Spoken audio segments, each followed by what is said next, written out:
Your vision board is between you, God, and the people at Apple that have all your information. And your vision board isn't just about putting down the things that you want, it's about putting down the things that you want to prioritize. I think a lot of times what can stop people from achieving their goals is that you cut and paste your images, you put them on a board, and then you put that board away in the closet and you don't look at it again until you have another vision board party the whole next year. You know, that's just not gonna work.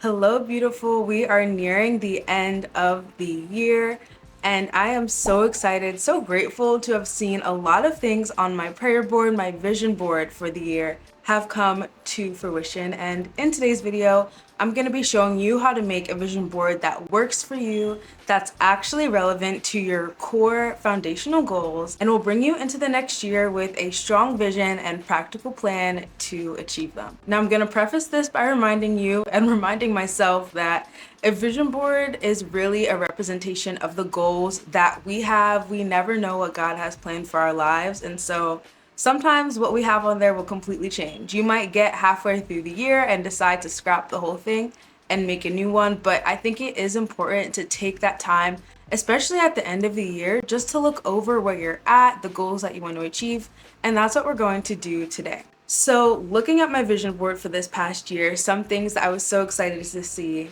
graduating, getting my dream job, being more around community, being consistent content creating, starting to budget properly, elevating my style, really pursuing my own personal style, and just improving my overall mindset as a woman and becoming someone that younger me would look up to. Now, different people have different goals for their vision boards, but the first thing that you have to do to find out yours is to reflect.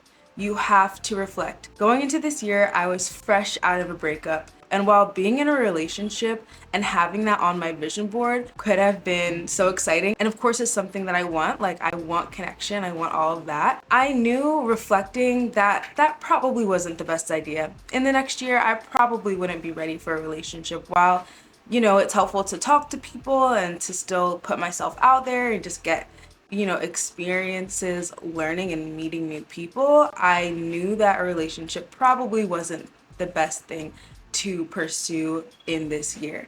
Now going into next year, it might be a little different, but that's the importance of reflecting. Your vision board isn't just about putting down the things that you want, it's about putting down the things that you want to prioritize in the new year. And so the way that I like to do this is through journaling. Main areas of life: spiritual, physical, financial, mental, and then your community. And then really just think about each one, you know, like content creation, my passions, that's more in like that physical, mental area. Friendships, relationships, that's part of my community. Financial, my budgeting, all of that. So you can kind of see how it starts to break down, however is best for you to break it down, but make sure to reflect on one, where your life is now, because you need to know your starting point. And then secondly, what are things that you really want to change? We can't change everything in a year. We have to take life one day at a time, 1 week at a time, 1 month at a time, 1 year at a time. But what are the things that you specifically want to prioritize in the new year? Now, once you have done that, the second part, my favorite part, is to open up Pinterest. Now, different people have different ways of making their boards. Some people like putting together magazine clips. Some people just like writing things out. Some people like printing out pictures and pasting them onto boards. Personally, I like keeping it simple. I like keeping it mobile. So I do my vision boards on Canva and with Pinterest. So basically these notes that you've taken, reflecting on where your life is, reflecting on where you want your life to be, you are going to search those things into the Pinterest search box. So let's say, for example, you really want to be in the gym consistently.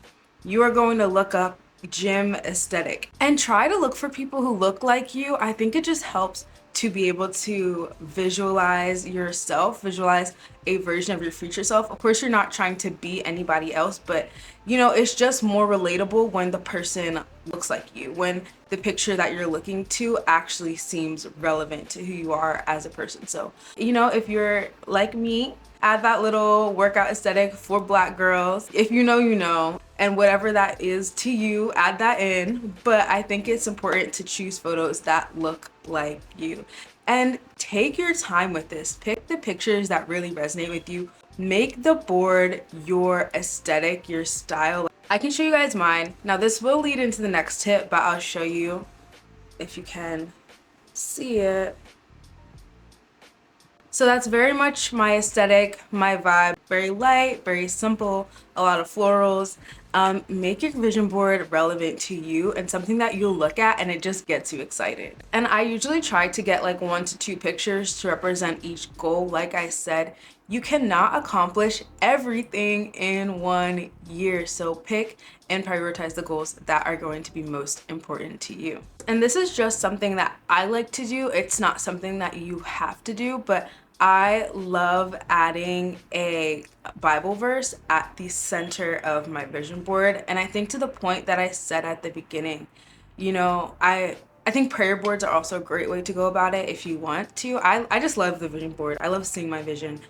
But at the same time, like I said at the beginning, you have to be open to the fact that maybe that's not what's really for you. Maybe there's something else that will come into your life and you'll learn about yourself, especially just practically.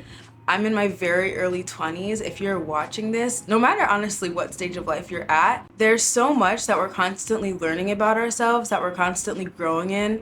Who's to say that you're not going to change in the next 5 months, you know? So keeping something just grounding your vision board is so important.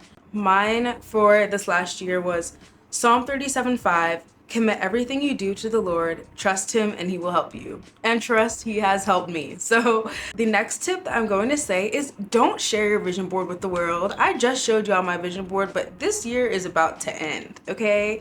Don't show people your board at the beginning. Your vision board is between you, God, and the people at Apple that have all your information, okay?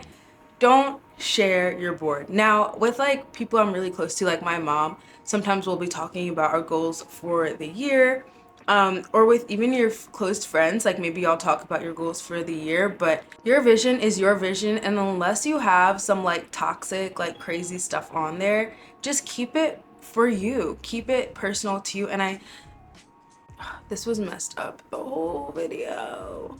So sad.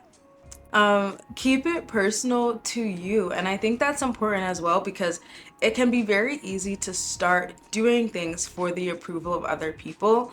I think there are some goals where it's good to have accountability partners, like that's so important and will help you achieve your goals. But when it comes to the overall vision, you never know who's low-key preying on your downfall. You never know who's secretly jealous of you, and that negative energy will impact your journey. You just never know. So better safe than sorry. Keep your vision board to yourself. You don't have to scream your dreams from the rooftop. People will see, people will hear about them, people will learn about them when they start coming true. And in the sense of actually bringing your vision board to fruition is you have to keep it around you. This is part of why I love the digital vision boards because I have it as the screensaver on my laptop. Now the year is ending, I made a truncated version with the goals I have left as my screensaver. Like, I just love being able to have your vision board around you. I think it makes such a difference because out of sight, out of mind is honestly such a real concept. And as you're going through the year as well, we have our phones, we have so much information coming at us. It can be so easy to be distracted from your goals or to hop onto new goals that really aren't foundational to you. Like if your foundational goals are to eat healthy, to work out, and to have a budget, like those are foundational life skills that you don't want another distraction to come in and push out of the way. And so keeping your vision board around you, keeping it very out visual, something you can always look back on and see, oh wow, I did this, oh wow, I took a step towards that goal, is so important. And I love also transferring the vision board I've made back to my notes. I have a section of my notes in my phone called Goals to Remember. And a lot of those goals are goals from my vision board. It's really just that exposure therapy. I think a lot of times what can stop people from achieving their goals is that you make your vision board in the new year, you cut and paste your images, you put them on a board, and then you put that board away in a closet and you don't look at it again until you have another vision board party the whole next year. And you know, that's just not gonna work. If you've made a physical vision board, hang it up somewhere, put it on your desk. have it out. You have to be able to see it because you want to remember what it is that you are pursuing. And with that, take practical steps towards those goals, which I'll talk more about in an upcoming video. 25 things to do before 2025 ends, that will be going out tomorrow. But this is really the foundation of how you are going to bring together a vision board that will help you achieve your goals in the new year, that will set you up for a successful year, and that will remind you of what it truly is that you're wanting to pursue. Well, it was so fun chatting with you today. Thank you so much for joining me for today's video. I really hope that you enjoyed and that it inspired you, and I'm so excited to see your vision boards at the end of next year after you've completed those goals. But don't forget to like, comment, and subscribe, and I will see you tomorrow for Vlogmas Day 10. Bye!